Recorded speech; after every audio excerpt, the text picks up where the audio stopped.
حضرت علی رضی اللہ تعالیٰ عنہ نے فرمایا، اپنے دل کو مضبوط بناؤ اور اللہ پر یقین کرو، وہ تمہاری ہر مشکل آسان کر دے گا۔ خوشی انسان کو اتنا نہیں سکھاتی جتنا غم سکھاتا ہے۔ آپ کو جس شخص سے محبت ہو جائے، اس کی آخرت کے بارے میں سوچا کرو کہ اس کو کیسے بہتر بنایا جائے، یہ تمہاری محبت کی سب سے بڑی دلیل ہوگی۔ جو شخص عقل رکھتا ہے وہ اکثر خاموش رہتا ہے۔ خاموشی فکر کی کھیتی ہے اور دل میں کھوٹ رکھنا برائی کا بیج ہے۔ ہر شخص کا غم اس کی ہمت کے مطابق ہوتا ہے۔ لوگوں سے ان کی عقلوں کے مطابق گفتگو کیا کرو۔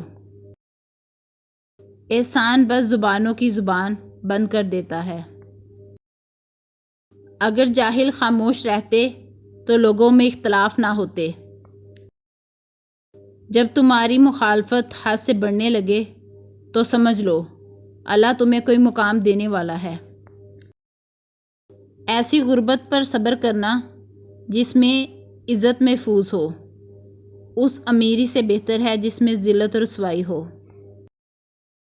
دنیا کی تلخیوں پر صبر کرو تاکہ آخرت میں امن و سکون کی نعمت پا سکو۔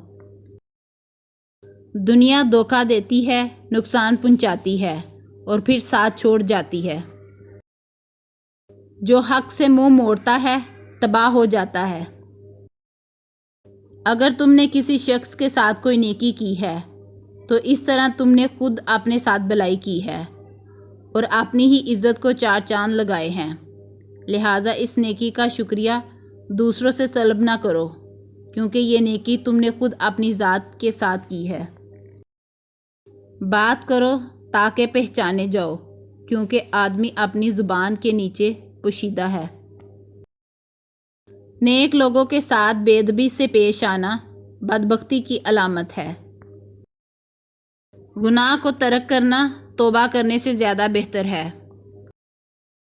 جو کچھ تمہارے لیے مقدر ہو چکا ہے، اس کے ملنے میں کبھی تاخیر نہیں ہوگی۔